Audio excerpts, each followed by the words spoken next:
Spoilers ahead. Watch out, and take care. The movie begins with a high-speed chase, as two criminals dressed in clown costumes attempt to cross into Mexico. One is injured in the backseat, bleeding over a bag of cash.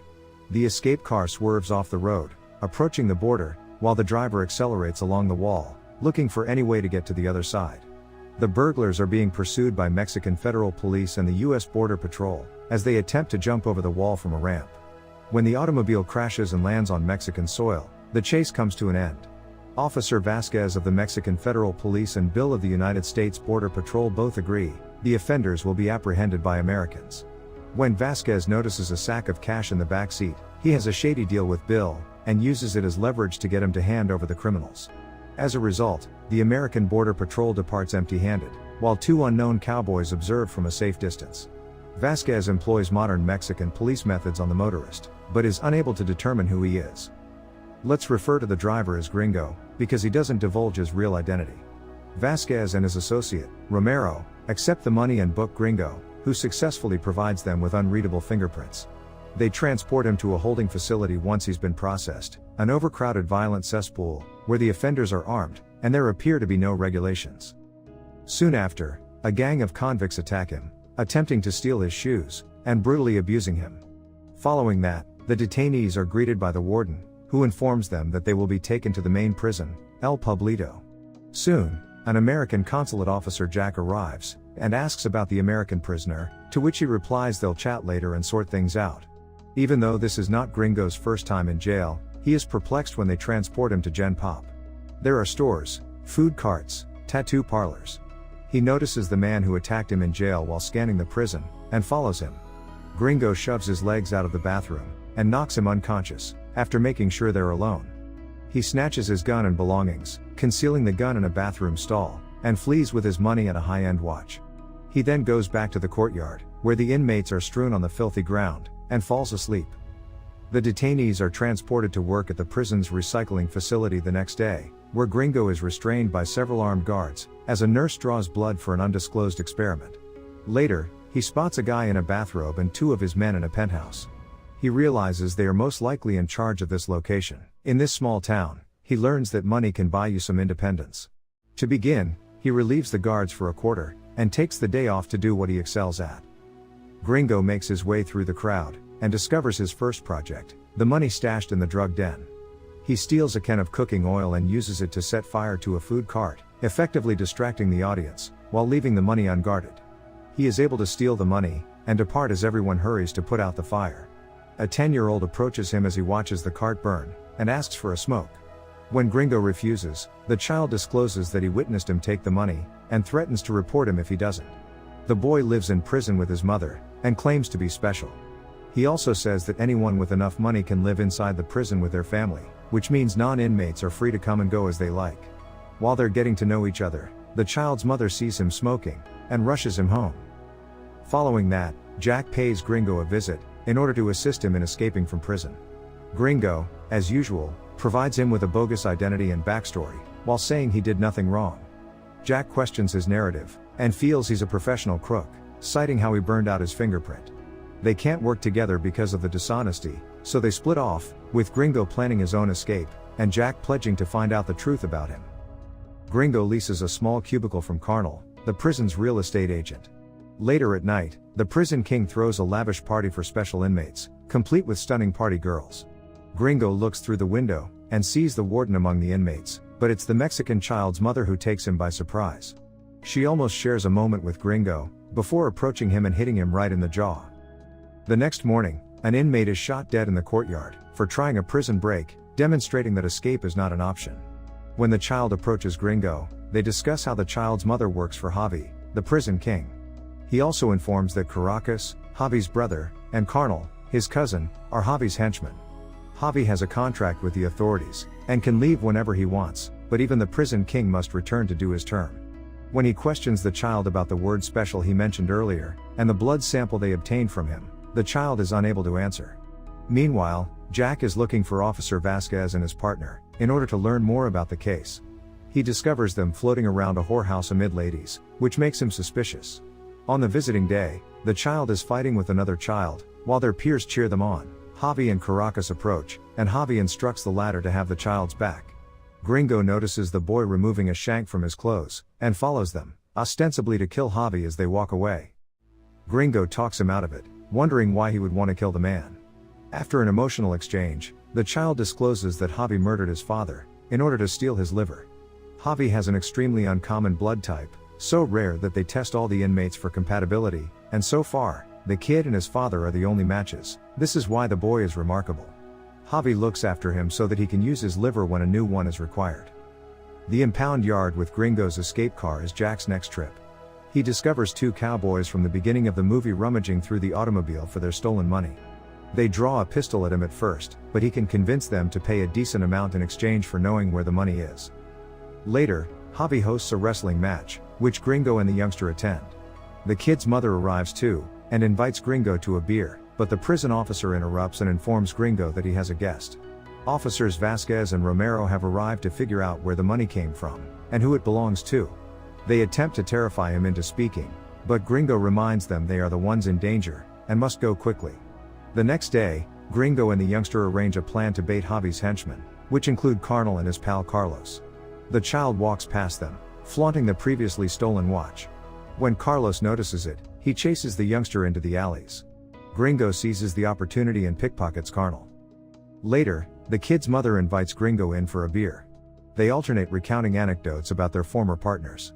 Gringo describes how he lost his wife to his business partner, Reginald Barnes, and how Barnes testified against Gringo in court, and sentenced him to prison. He goes on to narrate a recent dream in which two men knock on Reginald's door and murder him. In response, she tells the story of her late husband and child's Bambi blood, a 1 in 500 million blood type. Gringo promises to look after her child. Meanwhile, Caracas goes to Carnal to collect the true state's salary, and finds him drugged out of his wits. He tells Caracas that someone took the money, but his terrible image as an addict outweighs his accusations, putting him in a difficult position: either retrieve the money, or lose his job. He embarks on a drunken rampage in search of the child, accompanied by Carlos. Carnal storms into their home and brutally beats him, while his mother sobs helplessly. When he is unable to locate his money, he decides to assault the woman. Meanwhile, Gringo is lounging in the courtyard, when Carlos inquires about him. He understands everything has gone wrong and sprints towards the toilets and the hidden revolver. He fumbles around in his hiding place and shoots the man. Caracas, on the other hand, arrives on schedule and brings Carnal to a halt. As the situation worsens, they fight, and Carnal manages to defeat him, knocking him to the ground and getting ready to execute him. Gringo then saves Caracas, the child, and his mother, and is transported to a holding cell. Javi charges in with a loaded gun, and Gringo explains how he saved Javi, Caracas, and the child who was so important to them. When Javi finds the man aware of the liver, he decides to spare him and learn more about him. Later, Gringo receives a phone call from Jack, who offers to help him retrieve the money before it's too late, in exchange for a cut of the proceeds. Instead, Gringo tracks down Caracas, and informs him that Vasquez and Romero have stolen $2 million from him. He tricks Caracas into returning his money, and requests only 10% of it, reasoning that having his money in Javi's hands is preferable to losing it all. Unfortunately for Caracas, the money's owner, Frank Fowler, has already obtained the corrupt cop's contact information, thanks to Jack. The officers are being held captive by the two cowboys from earlier. Frank claims there were $4 million, but his men only discovered $1.7 million and two automobiles outside. Javi's men arrive just as they are ready to kill Vasquez, killing everyone and seizing the money. On the other hand, Jack buys off the prison guards on Frank's behalf, so that they will protect his men. Gringo, the kid, and his mother are ambushed in the prison yard by three cowboys. Gringo begins fighting back, killing two of the soldiers and the guard above. The final cowboy throws a grenade at him, but he returns it in mid-air, and blows him up. They somehow survive the carnage that many others did not. After that, Javi threatens to kill Gringo if he doesn't reveal the truth about himself. Gringo announces himself as Reginald Barnes this time. Since they both know Frank would not give up his money, Gringo offers to go and kill him in exchange for his freedom. Javi agrees, advising him to keep away from the child and his mother. After dealing with Frank, Javi grants Gringo a driver's license, and sends two hitmen to kill him. Soon, the warden informs Javi that the government plans to close the prison, due to the earlier shooting. He consults Caracas for a moment, and because he has been feeling frail recently, and will almost certainly require a liver transplant soon, He decides to go forward with the procedure before it's too late. Gringo gets through border police with a phony ID, and finds work as a cheap secretary. He contacts shipping magnate Thomas Kaufman, and claims to be Clint Eastwood, to set up a meeting. Following that, he tails Javi's hitman and stuffs a cheeseburger in their car's muffler. When they pull over to investigate, he executes them instantly.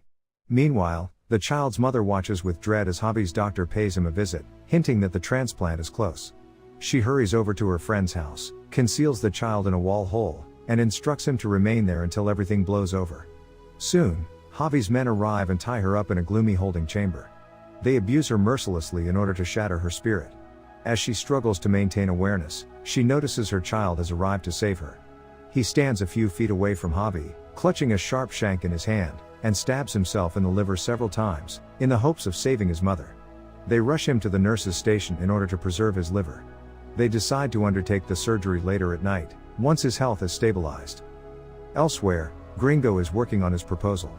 He calls Frank's representative, and asks whether he may do business with Frank, to lure him out of hiding, while impersonating Kaufman. After some thought, the representative determines that meeting with such a successful entrepreneur is worthwhile, and he agrees to meet him the next morning at Kaufman's office. Later, he convinces Frank to let Kaufman in on his narcotics deal. The next morning, Gringo comes to the meeting with an umbrella, identifying himself as Reginald Barnes, his betraying ex-partner, and pretending to be Clint Eastwood's assistant. He knocks out Mr. Kaufman and locks him in the bathroom, after notifying the secretary that Mr. Eastwood and two associates are on their way. When Frank and his representative arrive, the secretary misidentifies them as associates, and permits them in. Gringo then distracts them with a wall painting, before dropping two explosives right under their feet and guaranteeing their deaths. He flees as sprinklers force him to use his umbrella, and Kaufman's secretary discovers him alive. Gringo needs to tie off one final loose end with Jack, before returning the money. He discovers him inebriated and having a crazy time with strippers. Gringo binds him to a chair and begins questioning him. It doesn't take much to get him talking. He quickly admits that Javi is having surgery, and the prison will be closed that night, which means he won't see his money again if he doesn't shake a leg. After discovering the location of his crashed automobile, he snatches the latter's rifle and badge, and hurries out of the room. In a flurry of armed vehicles prepared to enter, about 200 military and special operations teams have assembled at El Pueblito to dissolve the prison. As the military swarms inside, riots erupt. Javi is undergoing surgery, while Caracas and his men defend the surgical room. Gringo arrives using Jack's badge, and attempts to find Javi. With battles breaking out in every area of the prison, it won't be easy. When he finds the cash bags in one of the buildings, he is forced to make one of the most difficult decisions of his life: take the money and flee, or stay and save the child. After some deliberation, he chooses the second choice, and rushes to the surgery room. Caracas tries to stop him, but Gringo sneaks inside, just as they're ready to extract the child's liver. He threatens to kill Javi if Caracas does not bring the mother. One of the nurses pulls a gun on Gringo, pretending to capture him, allowing Gringo to shoot Caracas and his guards. They rush the kid into an ambulance, but not before Gringo collects his money. They flee in disguise as medics in the ambulance, leaving Javi to die. Gringo retrieves the remaining $2 million stashed in his car at the impound yard. They flee to a lovely beach, where they live a carefree lifestyle. Kaufman eventually tracks down and kills the actual Reginald Barnes, fulfilling Gringo's fantasy, and establishing his utopia. The end. Thank you for watching. Subscribe if you'd like to see more videos like this. Turn on the notifications, and leave a like to help the channel out.